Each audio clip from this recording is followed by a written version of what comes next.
Another box score watching episode. We're at episode number 53, I'm pretty sure, and we had a pretty fun slate, some intriguing games, lots to talk about as always. Make sure to check out my latest video. I talked about the new NBA trophies, awards, however you wanna call them. Released it earlier today. Here's a link somewhere, and leave a like, leave a comment, let me know your thoughts about the slate, about the NBA, about anything. Send me your favorite memes, link to my socials down below. Subscribe, and let's get into it as we start in Indiana in 1990 and the Pacers lose to the Heat. And well, this was one hell of a game, right? One of the games of all time, I suppose. And well, the Heat won 87-82, which is a score I don't think I've seen in a long time. A long time I've seen this. I'm not sure if I ever seen this actually. Was really curious if this was one of the lowest scoring games, that was close in the last 10 years, but I couldn't find anything. If you find something like that, let me know. I need to know. And well, great defenses actually. It was not just some rough misses, but it was some really good defense being played. Bam Adebayo was sensational on defense. Kyle Lowry played some really good defense. Tyler Hero actually played some solid defense, which I was positively surprised about. And the Heat get a needed win because Indiana has been pretty good actually. And well, the Heat have not been and have been very confusing, but they get this huge win on the road. Bam Adebayo, as I said, has been incredible. He had 22 points, 17 rebounds, 3 assists, 2 steals, 1 block, and one hell of a defense throughout the whole game. And Jimmy Butler was pretty solid with 20 points, and everyone else played really good defense. Let's not focus about the stat lines here. It was about the defense played, and shout out to Miami. And as I've said, one hell of a weird game because both teams shot under 30%, under 40% from the field, under 30% from the three-point line, as you can see. It's pretty insane. And well, Buddy Hield shot pretty great, 19 points, 9 rebounds, 8 of 16. You got Aaron Nesmith with 12, Miles Turner with 15. Andrew Nembhard finally had a good game after that Warriors game. I was so pissed because he was pretty bad after that game. Finally, he played solid. Didn't win, but he played solid. Tyrese Halliburton with his worst game I've seen from him this year. Just 1 point, 0 of 9 from the field, 0 of 6 from the three-point line, just 6 assists, 2 turnovers. Not the best game from him. And well, off the bench, nobody really did anything. Benedict Mathurin had 9 points, went to the line 4 times, scored 4 times on the line, but well, one hell of a game. I actually really enjoyed it because it was a change of pace after, it was a change of pace, for sure. Then we head to DC, Washington, as the Wizards take on the Nets, and the Nets won, as they took on the Nets. And well, KD was sensational, 30 points, 9 rebounds, 6 assists, just 3 turnovers, 11 of 17 from the field. KD has been sensational this season, and he's been getting better every year after that Achilles tear and Achilles tear, and it's sensational to watch. What a player he is, man. And the Nets have been really good recently. Ben Simmons played 22 minutes, had 10, 8, and 5 today. Kyrie had 24 points, even though he didn't shoot efficiently. He, played some solid ball. TJ Warren got into the game again. He scored a bunch. Then you had Joe Harris shooting pretty well. He's been playing really solid. Nick Claxton has been a solid role player the whole year. The bench didn't shoot that efficiently today, but they are still contributing really solidly. And the Nets are looking pretty good, but I don't trust them, and I'll talk about it in a video soon, so I'll leave it at that. Shout out to them for this window. And the Wizards still without Bradley Beal, and yeah, Monte Morris didn't play also, and well, they don't have a bench essentially because Rui Hachimura is also out. Man, they got a lot of people out as always.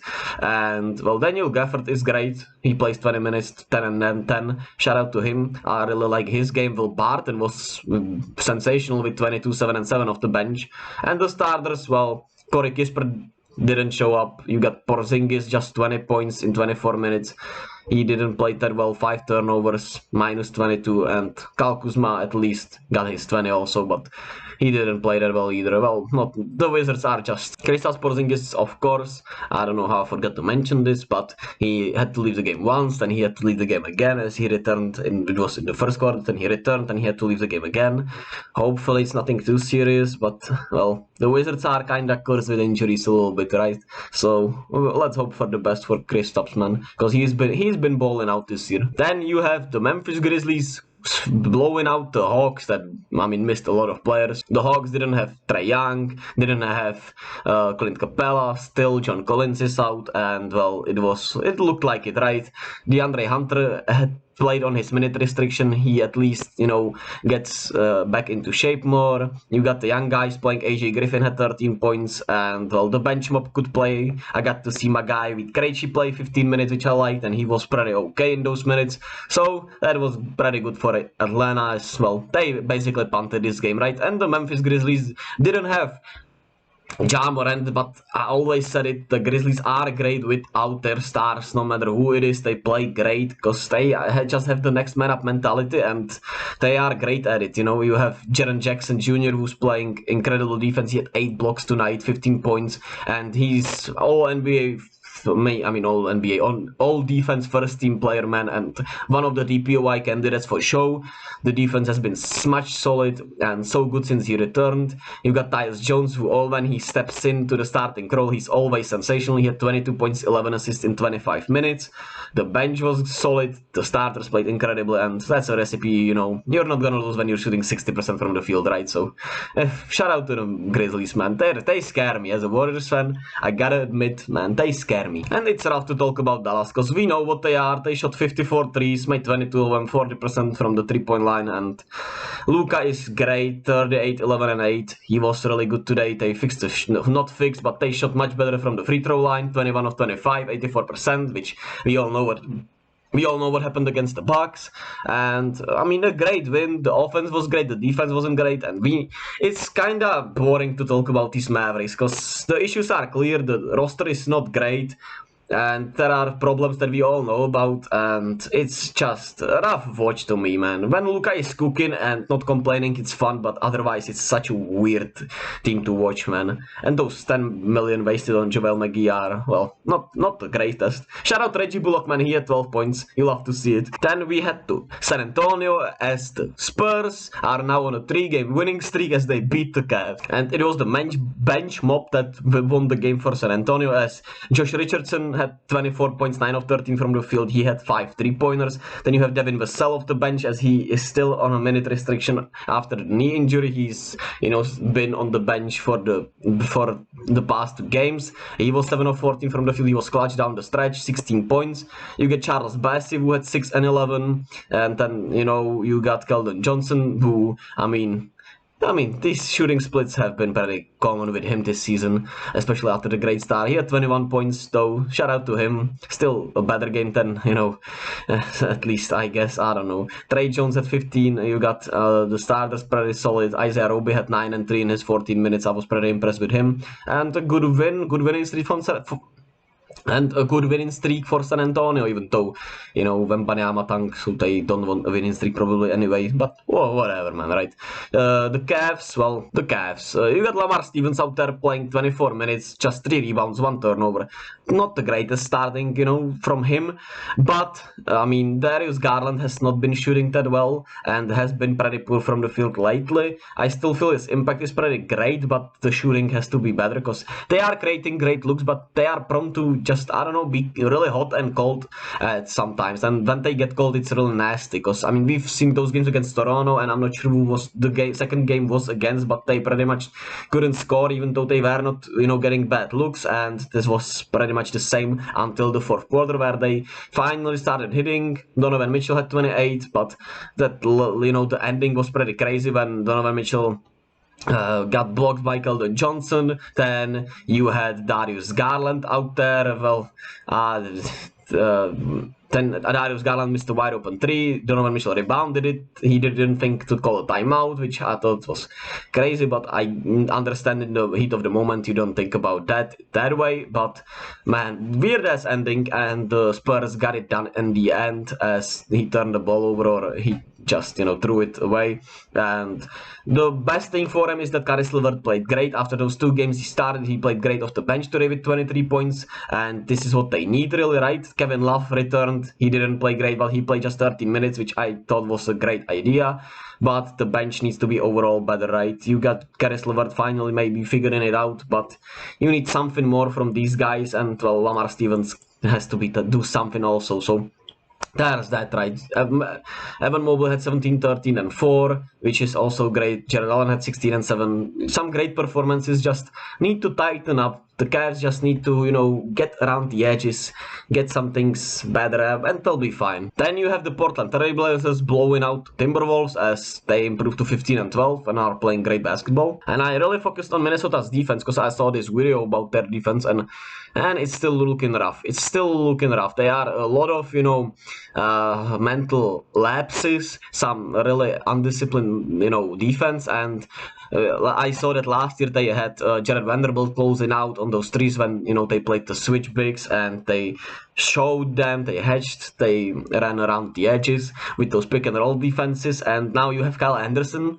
who's definitely who's literally his nickname is Slow Mo, and he's running to the corners contesting shots, which is pretty insane, right? So weird personal, weird personal mix, and it's not the best, right? I thought they could be actually better and they could actually play much better ball since everyone is in their common roles, but the defense is not great, the offense is okayish but not great, and it's rough. They were in this game a little bit, but at the end of the third quarter, they just got blown off the floor and it was never close.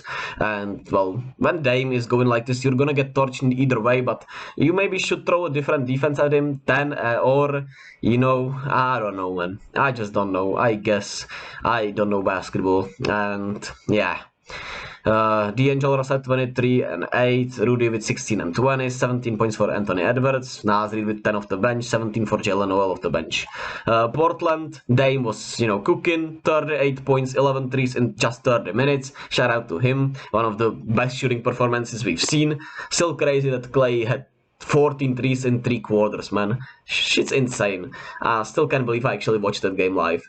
And Yusuf Nurkic had 14 and 16. You had Jeremy Grant with 24 points. Anthony Simons had 12 just, but he was still pretty okay. The bench played great. Shaden Sharp at 14. Justice Winslow with 9 and 6 and 10. Drew Eubanks has been impressive in his games he's played, so you love to see that. And they are getting Gary Payton back, hopefully, by the end of the year. It's once again week to week, but we've heard this the whole year, so hopefully he's back. I'm pretty sure he's gonna be back for the Warriors game. I'm 100% confident that he's gonna be back for the Warriors game to haunt my dreams. Oh yeah, it's gonna be nasty. Shout out to the Blazers. And then we have back-to-back rough games for the Celtics as they lose against the Clippers in LA. And the LA Clippers and Kawhi Leonard are showing signs of life. They are playing games, and Kawhi had his best game of the season and best game in 2 years, right? He had 25 points, 9 rebounds, 6 assists in 29 minutes, 10 of 12 from the field, plus 23, 1 steal, just 2 turnovers. A great game from Kawhi. His mid-range was stuck on automatic. It looked great. He looked a little faster, not like he was blowing by people, but he looked a little sprier. He looked like he had his legs more under him, and it was great to see, man. I really wish they stay healthy and they can show us something. At least show us another choke, just like in, the bubble against Denver. At least make it be like this, right, when they are playing and they can show the potential or choke it away as they did against the Nuggets. Not to slander them, it's just what happened, right?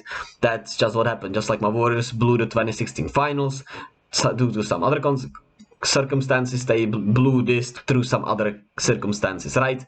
So I just happy to see them ball out. The starters were great. Ivica Zubac was great. Paul George at 26, he's been solid. Marcus Morris at 13, he always hits those dumbass shots where, I feel like he's shooting 100% when he's contested very tightly. I don't know. I have to look it up, just like at Reggie Jackson maybe. And then Terrence Mann, solid off the bench with 9 points. Nicola Batum with 7 points. Just overall, a great play. And they played some really good defense on the Celtics, who once again struggled. Jaylen Brown was great shooting-wise, but still a little rough game from him. 21 points. Jason Tatum was not great. He had 20 points, 11 rebounds, 7 of 20 from the field, just 2 threes out of 8 tries. And, I mean, it happens, right? We all go through slumps. And when you look at his last 5 games, he's not been as great as he's been. After that Miami game where he had like 45, he had the loss against Miami again after that when he was bad. Then he had an okay game against the Suns. I mean, okay, he was great, but he didn't shoot like lights out, right? He was still like 9 of 20 from the field. Then he struggled against my Warriors, and he struggled here against the Clippers. It happens to everyone. There are rough stretches. Hopefully, it's not like he's mentally a little, toughed out after the Warriors game. Hopefully, it's just a shooting slump a little bit, right? Still, Malcolm Brogdon had 18 points, Grant Williams had 14 points, well, and they missed a lot of threes. 39 tries, 9 makes, just 23% from the 3-point line, and they've been shooting lights out, right? They had a lot of 40% shooters and everything, and it's probably due to calm down a little bit, right? So, we'll see how they fare against the Lakers tonight. And, well, that does it for today, right? Some very fun games, some very good results, and the Clippers, man, interesting right there. Great performance, this game was great, and a lot of fun stuff, and a little throwback to 1990s, so that's fun. And we got what we got today. We have 5 games finally on a Tuesday. That's great. I love to see that. Sixers, Kings, Bucks, Warriors, Pelicans, Jazz, and Celtics, Lakers all sound great. And the Suns against Rockets also sound pretty great because the Rockets beat the Suns last time in Phoenix, and this time it's in Houston. So should be fun. Actually, all 5 games sound really interesting, and I'll be here to cover them all as always. Leave a like, comment, subscribe, and I'll see you all tomorrow.